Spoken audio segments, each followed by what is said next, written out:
आज की जो वीडियो है,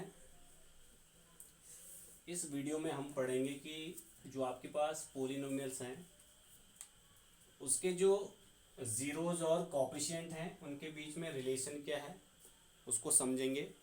कोई भी आपके पास पोलिनोमियल है उसके जो कॉफिशिएंट होंगे और ज़ीरोज़ होंगे उनमें क्या क्या रिलेशन है। तो सबसे पहले आपके पास जो पोलिनोमियल आएगा वो आएगा लीनियर वाला, रैखिक बहुपद। तो सबसे पहले आपके पास जो बहुपद है वो है रैखिक बहुपद। आपको पता है रैखिक बहुपद क्या होता है, हमने पिछली वीडियो में पढ़ा है। रैखिक बहुपद वो होता है जिसमें वेरिएबल की मैक्सिमम पावर कितनी होती है, 1 होती है, ठीक है ना। तो आपने ये बताना है कि इसके जो ज़ीरोज़ हैं ये क्या होते हैं, इसके शून्यक क्या हैं और कितने हैं। ये भी आपको पता है कि इसके जो शून्यक हैं वो कितने हैं, 1 होते हैं, क्योंकि जितने उसकी मैक्सिमम पावर है उतने ही उसके ज़ीरोज़ भी होते हैं, ठीक है। तो यहाँ पे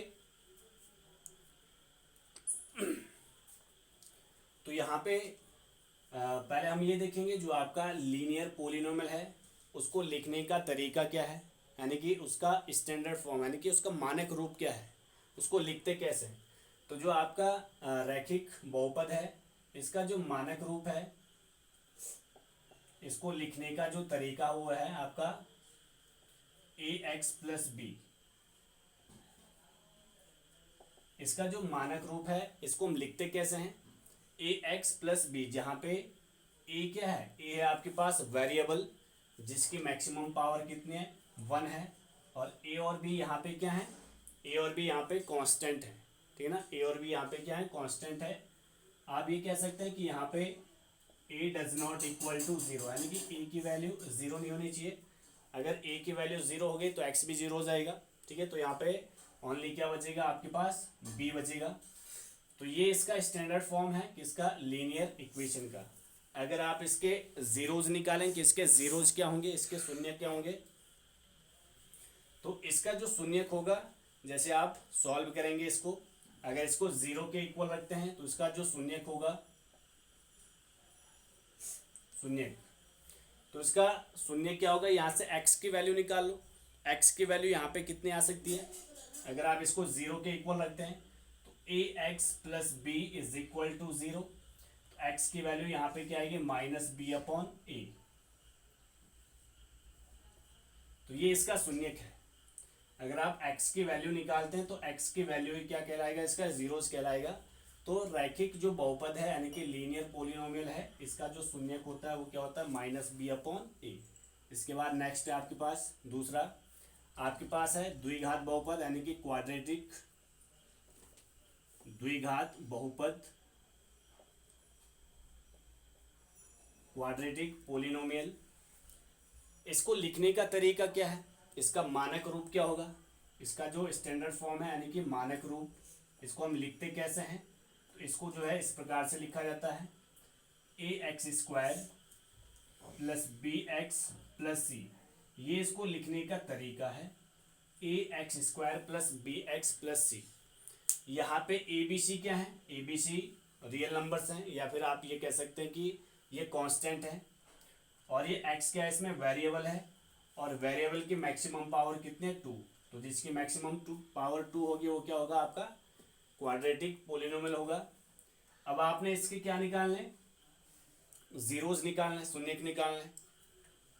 तो इसके शून्य कितने होंगे ये तो आपको पता है, इसके जो ज़ीरोज़ होंगे, क्योंकि ये क्वाड्रेटिक है, इसकी पावर 2 है, तो इसके शून्यक भी क्या होंगे, 2 ही होंगे।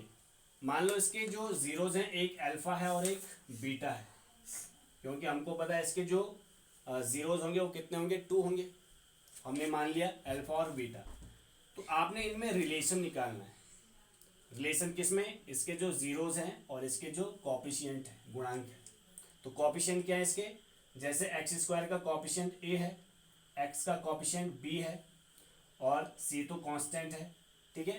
तो आपने क्या करना है, इनके बीच में जो इसके आपके ज़ीरोज़ हैं, शून्यक हैं, और इनके जो कॉफिशिएंट है, इनमें रिलेशन क्या है। तो पहला होता है शून्यकों का योग।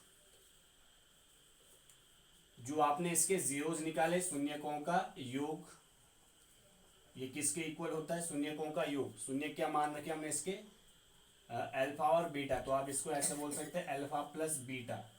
तो अल्फा प्लस बीटा क्या होता है, अल्फा प्लस बीटा हो जाएगा यहाँ पे माइनस बी अपॉन ए। तो ये आपको लर्न करना है कि जो आपका क्वाड्रेटिक पोलिनोमियल है इसमें शून्यकों का योग यानी कि शून्यकों का योग कितना होता है, माइनस बी अपॉन ए होता है। दूसरा, शून्यकों का गुणनफल यानी कि अल्फा इंटू बीटा, क्योंकि इसके जो जीरोज हैं वो कितने, 2 हैं। इनके अगर आप मल्टीप्लाई करेंगे तो इनका मल्टीप्लाई यानी कि इसका गुणनफल किसके इक्वल होना चाहिए, तो इसका जो गुणनफल होना चाहिए वो होना चाहिए सी अपॉन ए। और सी आपको पता है सी ये है, और ए क्या है, एक्स स्क्वायर का कॉफिशिएंट है, बी क्या है यहाँ पे एक्स का कॉफिशिएंट है, और सी यहाँ पे क्या है, कांस्टेंट है। ठीक है ना। तो ये हो गया आपका क्वाड्रेटिक पोलिनोमियल। इसके बाद है आपका तीसरा है त्रिघाती बहुपद। त्रिघाती बहुपद का मतलब जिसकी मैक्सिमम पावर कितनी होनी चाहिए, 3 होनी चाहिए। तो जो आपका त्रिघाती होता है क्यूबिक पोलिनोमियल होता है, इसका जो स्टैंडर्ड फॉर्म है, इसका लिखने का जो तरीका है, स्टैंडर्ड फॉर्म का मतलब मानक रूप यानी कि लिखने का इसका जो तरीका है, तो इसको हम कैसे लिखते हैं, तो a x cube plus b x square plus c x plus t, इस प्रकार से आप इसको लिखते हैं। तो ये आपका क्यूबिक पोलिनोमियल है।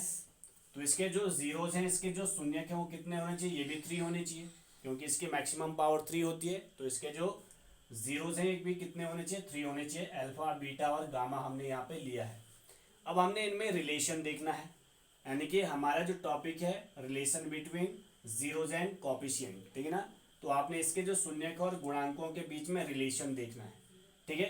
तो पहला रिलेशन बनता है alpha plus beta plus gamma, यानी कि इनका सम, जो इसके शून्यक है इनका सम किसके इक्वल होता है, तो ये होता है माइनस बी अपॉन ए। माइनस बी अपॉन ए यानी कि बी क्या है, एक्स स्क्वायर का कॉफिशिएंट है, और ए क्या है, एक्स क्यूब का कॉफिशिएंट है।